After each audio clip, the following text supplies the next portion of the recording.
Hi dear customers and viewers, ഈ ഒരു വീഡിയോയിൽ നമ്മുടെ പണിക്കാരുള്ളത് കലൂരിലെ നമ്മുടെ ഒരു സ്ഥിരം കസ്റ്റമറിന്റെ വീട്ടിലാണ്. ഇവിടുത്തെ പ്രശ്നം എന്താണെന്ന് വെച്ചാൽ ഈ വീട്ടിലെ വാട്ടർ ടാങ്ക് നിറഞ്ഞ ഉടൻ തന്നെ യൂസ് ചെയ്യാതെ പോലും വെള്ളം തീർന്നു പോവുകയാണ്. ലീക്ക് എവിടെയാണെന്ന് കണ്ടുപിടിക്കുന്നത് അല്പം ബുദ്ധിമുട്ടാണെങ്കിലും അതിനൊരു എളുപ്പ വഴിയായി നമ്മുടെ ടെക്നീഷ്യൻ പറയുന്നത് വെള്ളം എവിടെയെങ്കിലും ഓവർഫ്ലോ ആയി പോകുന്നുണ്ട് എങ്കിൽ ആ ഭാഗത്തേക്കുള്ള പൈപ്പിൽ ചെവി വെച്ച് നോക്കുമ്പോൾ വെള്ളം ഒഴുകുന്നതിന്റെ ശബ്ദം കേൾക്കാമെന്നാണ്. അതുപോലെ മണ്ണിനടിയിലും പൈപ്പ് പൊട്ടി വെള്ളം പോകാൻ സാധ്യതയുണ്ട്. അങ്ങനെയാണെങ്കിലും നമുക്ക് പൈപ്പിന്റെ ശബ്ദവും മണ്ണിലെ നനവും നോക്കിയാൽ ഏറെക്കുറെയൊക്കെ കണ്ടുപിടിക്കാൻ സാധിക്കും. ഇവിടെ നമ്മൾ ആദ്യം താഴത്തെ പൈപ്പുകളാണ് ചെക്ക് ചെയ്യുന്നത്. താഴെ കുഴപ്പമൊന്നും കാണുന്നില്ല എങ്കിൽ മുകളിലെ ടാങ്കിലേക്കുള്ള കണക്ഷൻ വരെ ചെക്ക് ചെയ്യേണ്ടി വരും.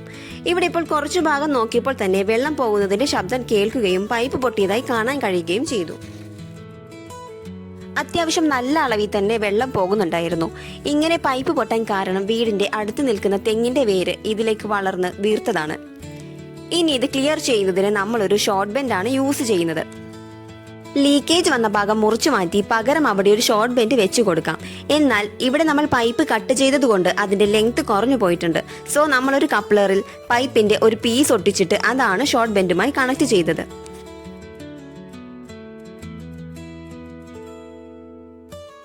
രണ്ടു വശവും നല്ല രീതിയിൽ ഒട്ടിച്ചു കൊടുക്കുകയും വർക്ക് കംപ്ലീറ്റ് ആവുകയും ചെയ്തു. ഈ ഒരു വീഡിയോ നിങ്ങൾക്ക് യൂസ്ഫുൾ ആണെങ്കിൽ ഉടൻ തന്നെ ലൈക്ക് ചെയ്യുകയും ഇതുപോലത്തെ ഉപകാരപ്രദമായ വീഡിയോസ് ലഭിക്കാൻ നമ്മുടെ ചാനൽ സബ്സ്ക്രൈബ് ചെയ്ത് ബെൽ ബട്ടൺ എനേബിൾ ചെയ്യുകയും ചെയ്യുക. താങ്ക്